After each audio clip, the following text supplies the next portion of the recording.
Bismillahirrahmanirrahim. Assalamualaikum warahmatullahi wabarakatuh. Teman-teman, di video ini adalah video bedah atau review toko dari sisi front end yang ke-64. Jadi saya tiap Senin jam 19.30 insya Allah saya ngebedah toko dari sisi front end yang sebenarnya ini studi kasus buat saya. Dan saya upload jadi sambil menyelam minum air. Buat yang tokonya mau dibedah boleh isi Google Form di ganirozaki.com atau di link di deskripsi di bawah ini, atau yang berbayar juga ada. Itu kalau berbayar bisa dari sisi seller center Shopee, atau laporan keuangan, atau dari Facebook Ads Manager-nya. Dan itu bayar, karena nggak gampang. Karena ngebedahnya itu bukan on the spot. Jadi ngebedahnya itu saya login dulu sekitar 2-3 hari diproses bersama teman saya. Nanti insya Allah bedahannya secara komprehensif nanti saya sampaikan. Dan kita bisa jadwalkan online meeting untuk ngebahas itu.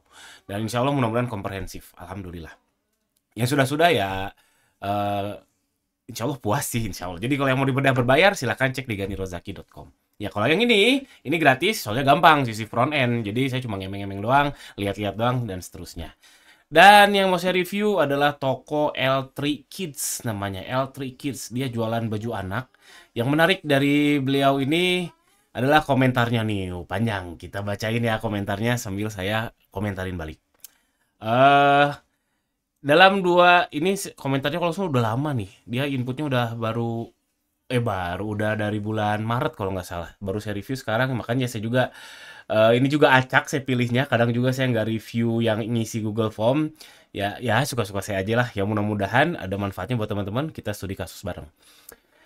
Oke, kita baca. Dalam 2 bulan belakangan ini, semenjak saya buka toko L3 Kids yang dari awal banget, mulai upload produk di akhir Januari 2023, sampai sekarang sudah ada progres yang baik. Untuk sementara ini, menurut saya, setiap hari saya bela-belain isi saldo iklan Shopee 50.000 per hari. Oh, 50.000 per hari, lumayan. Untuk baru upload.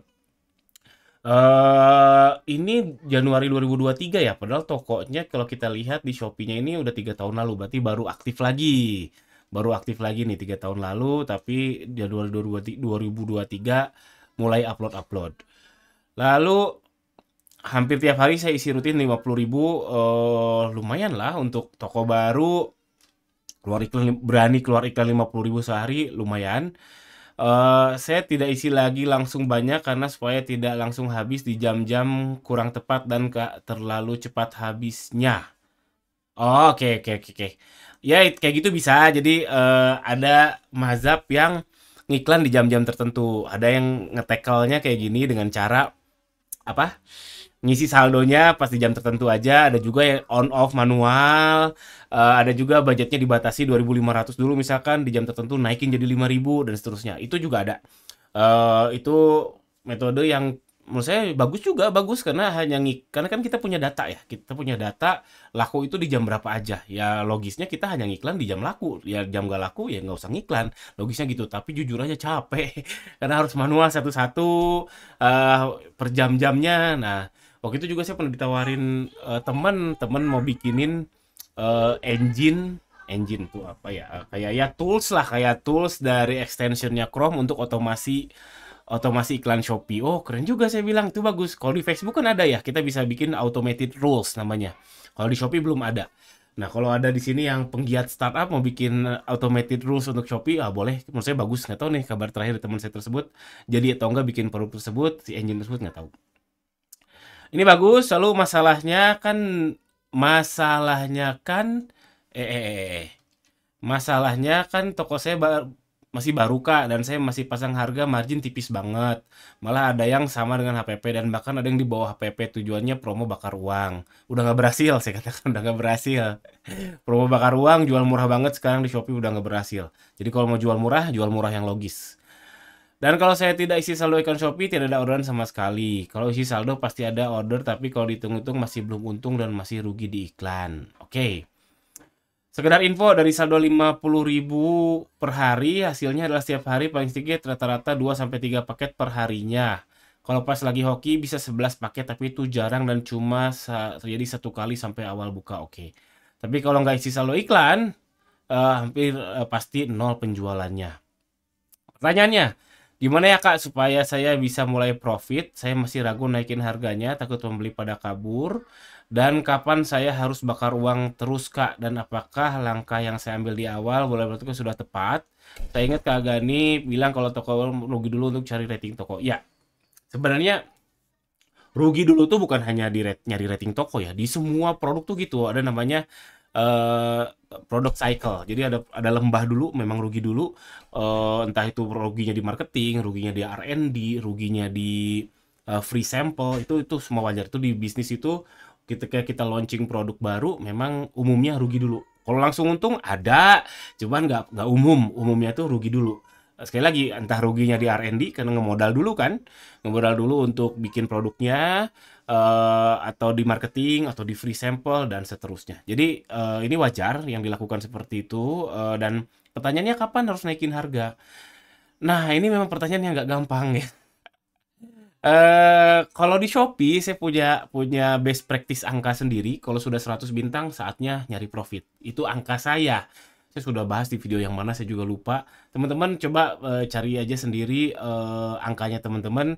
Cek aja latar belakangnya orang tuh percaya beli itu ketika bintang berapa. Karena kalau misalkan suatu produk nih bintangnya udah bintang 4,9 misalkan. 1000 bintang sama 100.000 bintang itu orang sama-sama aja percaya. Tapi kalau 1 bintang sama 1000 bintang, jelas orang lebih percaya ke yang 1000 bintang. Saya perkecil lagi ya, kalau 1 bintang sama 500 bintang, jelas ke 500 bintang. Nah, kalau 100 bintang sama 500 bintang, saya pikir masih sama-sama aja. Nah, makanya saya kalau diri saya pribadi, ngejar 100 bintang dulu, baru mulai pelan-pelan naikin harga. Jadi, itu kalau saya. Teman-teman boleh ngikutin atau enggak ya, terserah. Nah ini cuma ada yang mau saya highlight, takut pembeli pada kabur. Ya mau gimana sekarang? Mau terus ada pembeli tapi terus rugi atau ngambil resiko sedikit naikin harga untuk dapetin profit. Nah makanya banyak yang nyaranin naikin harga tuh pelan-pelan. Ya pelan-pelan aja. 1000 perak gitu per minggu ya nggak apa-apa. Karena orang juga nggak sadar. Atau 5000 perak per minggu, 5000 juga rasanya harusnya nggak sadar ya. Tapi kalau langsung 100.000 seminggu, oh, orang juga ngek-ngok ini kenapa dan seterusnya. Lalu mohon agar bisa direview toko saya ini, mudah-mudahan bermanfaat Kak. Oke, sip sip. Lalu saya ucapkan terima kasih untuk atas konten-kontennya. Saya kebantu banget Kak sama konten-konten Kak Gani sama-sama, khususnya yang awal-awal saya ikutin di Put Kak dari nol sampai habis. Setiap hari saya tontonin 1 sampai 2 video di Put, alhamdulillah. Rasanya seperti punya temen yang bareng bikin toko online bareng, seru dan berguna banget Kak. Terima kasih sekali lagi Kak. Ya sama-sama. Di Food juga saya merasa buat yang belum tahu, vlog di Food itu adalah toko yang saya bangun dari nol, yang saya bikin vlognya, dan itu saya bilang masterpiece-nya saya lah. YouTuber lain belum ada yang berani bikin kayak gitu. Sok saya tantang, kalau ada YouTuber lain yang nonton, coba saya tantang bikin toko dari nol. Waktu itu Om Botak mau bikin yang Blue Pack. Bulan lalu saya cek nggak dilanjutin sama Om Botak, nggak tahu kenapa. Nanti saya tanya deh secara personal. Tapi itu seru, saya juga seru ngebayangin waktu vlog Deep Hood, stresnya gimana, pivotnya seperti apa. Buat yang belum nonton, search aja vlog Deep Hood, tulisannya gini. Deep Hood itu perkembangan toko dari nol sampai lumayan, Apabila berkenan, kira-kira Kak Gani boleh dong kok di review toko saya bla bla bla, kali aja bla bla bla. Oke, thank you. Wah, ini baca komennya aja sampai 9 menit ya. Ya sudah, kontennya kayaknya baca komen aja. Nah, setelah saya lihat tokonya, beliau udah 50.000 sehari, ini 3 tahun lalu, ulasannya 303. Saya bandingin sama toko saya yang Deep Hood. Toko saya yang Deep Hood ini 26 bulan lalu penilaiannya 7.600. Berarti kan jauh ya, jauh banget. Dan perjalanan di Food ini sudah pivot 3 kali teman-teman. Sudah pivot 3 kali. Pertama saya jualan baju koko. Kenapa jualan baju koko? Karena saya kan berhasil jualan baju muslim wanita. Kenapa enggak jualan baju koko? Ya udah saya jualin, ternyata nggak berhasil. Terus saya coba iseng jualan baju kucing.